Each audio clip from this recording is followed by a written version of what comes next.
se termine tranquillement. Première étape, on emmène Daniel, la propriétaire de la maison qu'on occupe actuellement, à son bus qui doit l'emmener à la gare. Bon, ça commence mal. Il y a une grève de bus ce jour-là. Tant pis, on ira à la gare en voiture. Direction Nantes, gare Sud. On est encore en avance, Daniel prend place dans le TGV. Les enfants adoreraient être avec elle dedans. Ça y est, c'est le départ. À bientôt Daniel. À nous de garder la maison et le petit chat. Puis Léna a invité sa copine Ella pour 3 jours. 3 jours de jeux, de vélo, de soleil, de rire et les soirées pige à 3. Crocodiles. Ils vont se faire manger par les crocodiles. Il y a des vautriers, il y a des papayons, c'est quoi? Dans leur cachette. J'aime les voir épanouis avec des copains ou copines. Ils font le plein de souvenirs emmagasinés avec d'autres que nous en France. La séparation en janvier, lorsque nous reprendrons la route, sera peut-être plus dure, mais le voyage apportera d'autres choses, d'autres découvertes. On ne peut pas tout avoir, le voyage et les amis famille en même temps. Mais plus je les vois grandir, plus je me dis que ces moments-là sont aussi précieux que le voyage brut. À nous de le modeler, ce voyage. Nous profitons de Nantes également. On est aux machines de Lille, il fait pas trop chaud. On est en fin d'après-midi, il est 17h maintenant. Il y a encore un petit peu de touristes, mais c'est pas si bondé que ça. Voilà, les enfants nous réclamaient de voir l'éléphant. C'est chose faite. J'ai beau être adulte, l'éléphant m'émerveille toujours autant. Sa grandeur, sa beauté sont impressionnants. Quel travail cette création!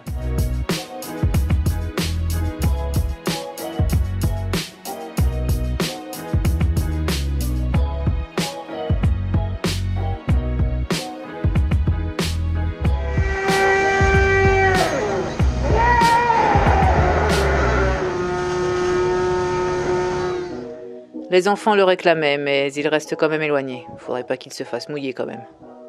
Les machines de Lille, l'univers féerique des manèges laisse tout le monde d'accord. On oublie le monde, on oublie les touristes, on déambule sur l'île de Nantes avec bonheur. Les enfants s'en donnent à cœur joie. Enfin, en France, je peux également proposer des sessions marché à mes loulous. Bonjour, aujourd'hui je cherche des trucs pour manger.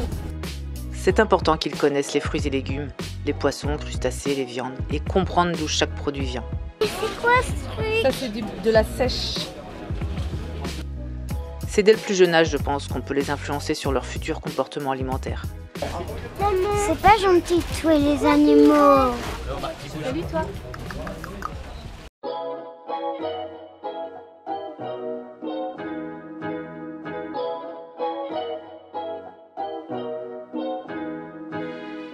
Je sais que je n'échapperai pas à la phase rebelle de l'ado McDo, mais quand bien même, si déjà ils apprécient aller sur le marché, reconnaître les produits, choisir comme ce matin les aliments qu'ils ont envie de goûter, alors c'est déjà pour moi une petite victoire.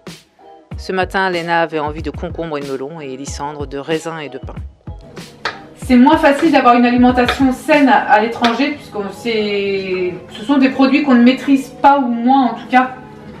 Par exemple, pour faire une quiche toute bête avec des légumes, en Italie, on a eu du mal à trouver de la crème fraîche ou de la crème liquide. On avait du mal à trouver les marchés parce que la barrière de la langue fait soit on ne comprenait pas les publicités qui nous indiquaient les lieux et les jours de marché, soit on passait à côté, ou soit on ne faisait pas l'effort de s'arrêter pour tel ou tel marchand. Ça nécessite quand même de se réadapter à chaque fois qu'on change de lieu.